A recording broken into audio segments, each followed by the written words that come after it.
at the level of the civilizations.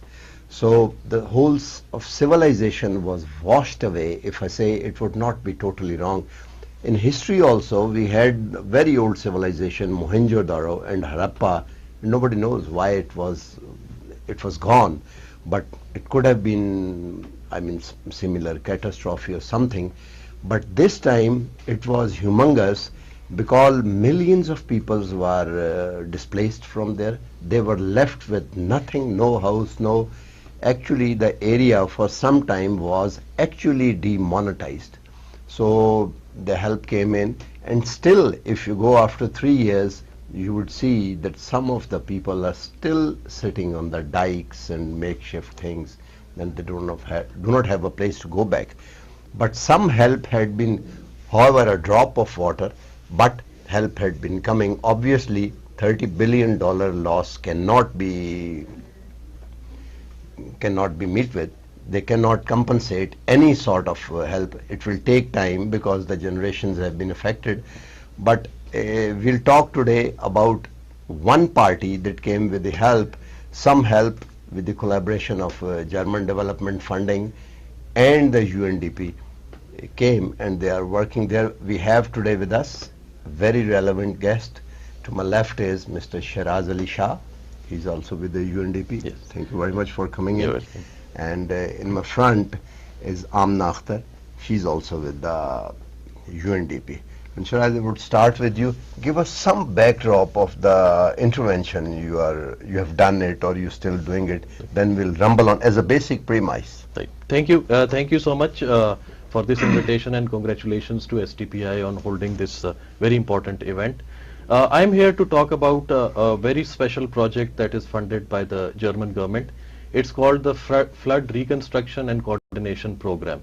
And it is a unique project which was created jointly by KfW and UNDP in the aftermath of 2022 floods.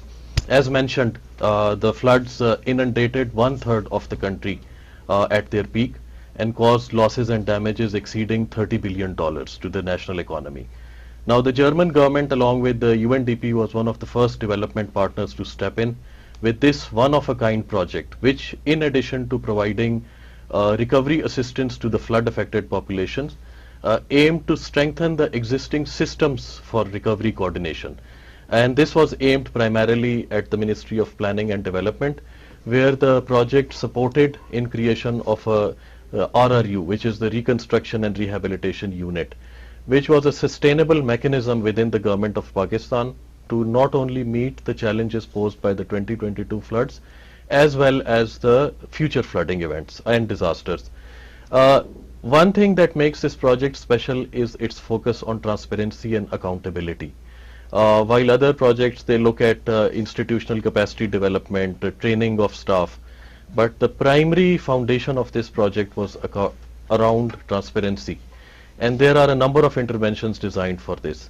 The second important part of the project is to enhance the government's capacity in monitoring the implementation of and the impact of the recovery projects. This is also a first of its kind in Pakistan. It hasn't happened before. So under the project, World Bank was also one of the partners, and they created a detailed monitoring and evaluation framework under which the progress and, more importantly, the impact of recovery and reconstruction could be assessed. The second important thing under the project is the engagement of the beneficiary communities, where the project reaches out to the communities that are not benefiting but are the clients of the reconstruction efforts. And their feedback is obtained through a number of innovative mechanisms to improve the delivery of the project, not only this project but all the projects working under the flood reconstruction program. Additionally, lastly, the project aims at providing housing reconstruction to the worst affected populations in Quetta district. And under that component, almost 700 houses are being rebuilt. And what's special about it is that they are climate and disaster resilient, they are climate friendly, and they are inclusive. So they cater to the needs of all the segments of the society. Let me tell you about the indicators. I mean, if you can say, what is the impact of the project? I mean, just to give you an example, In 2025 flooding event, the government collected all the damage and loss data on its own and using their own resources in a very short time. And I'm pleased to inform you that the RRU, or the Recovery, Reconstruction and Rehabilitation Unit, the system strengthened by this project, they took the lead and collected all the information even before reaching out to the development partners for undertaking a disaster need assessment. So Right. that is one of the indicators Right. of the success. Right, Amna, it's our experience when in such a disaster, aid comes from all nook and corner and people would throng to give in aid. But sometime that easy come and easy go, that is missed. So monitoring is important, then making it transparent through whatever mechanism acceptable to all the stakeholders, that is also important, and reconstruction take its place automatically. What do you think is the overall impact of these two? Because they create the knowledge repository for the later to use and just to build upon the procedures.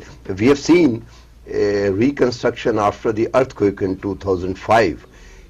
There was a lot of money because Pakistan was would enjoy a great influence with the West. They needed us. So the money was about, they wanted less, but the 5 billion came. But I've seen some of the construction, they're very compliant because IRA was very functional at that time and the person who was, what do you think? Do you think you have succeeded in, however small,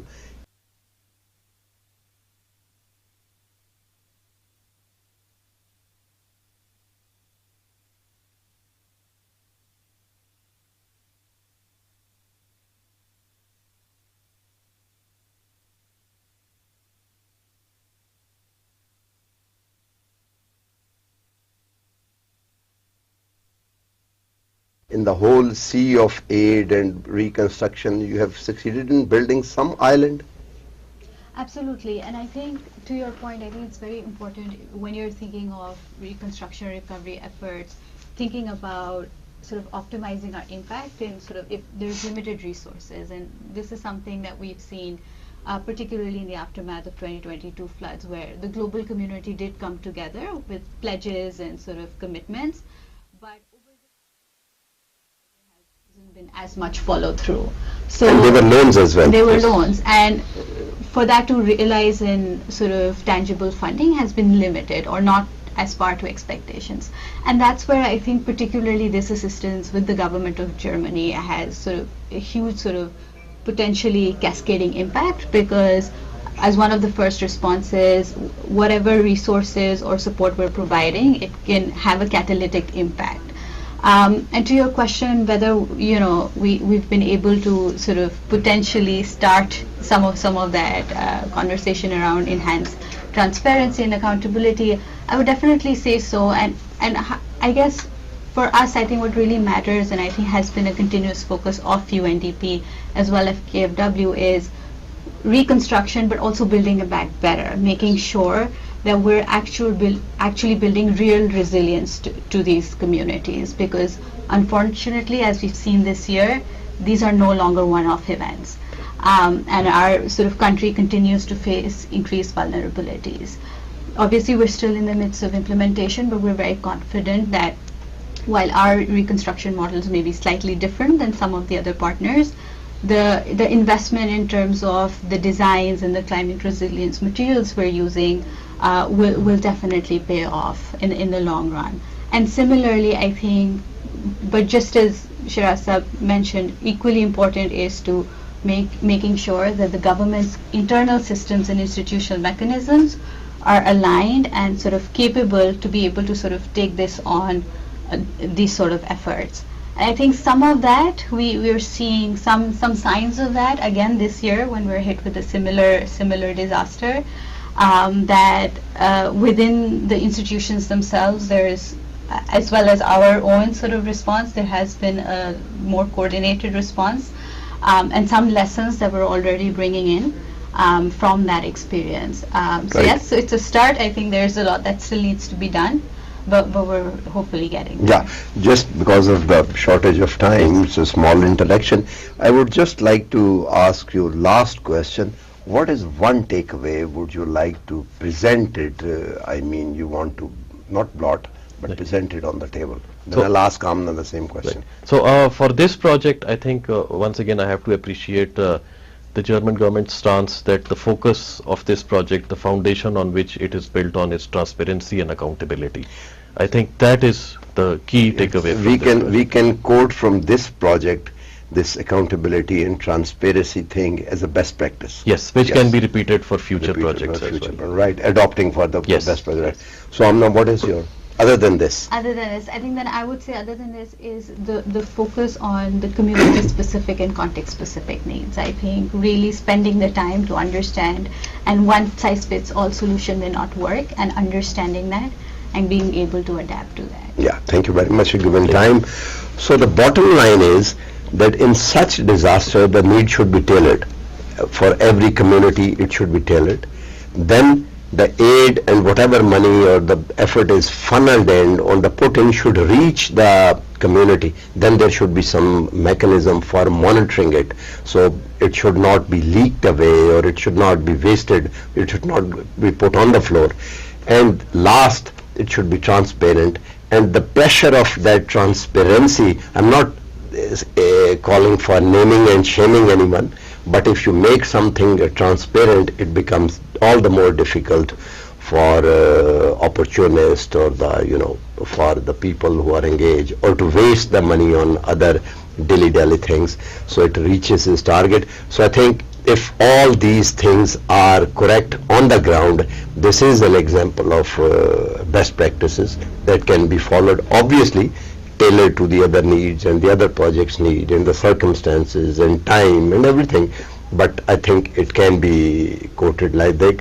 With this we come to the end of the program. I say goodbye on the margin of the 28th Sustainable Development Conference, which is right now taking place in Islamabad. Allama Iqbal Open University is the venue. Please come and join the conferences and listen to this program as well. Bye for now. Chalo ji.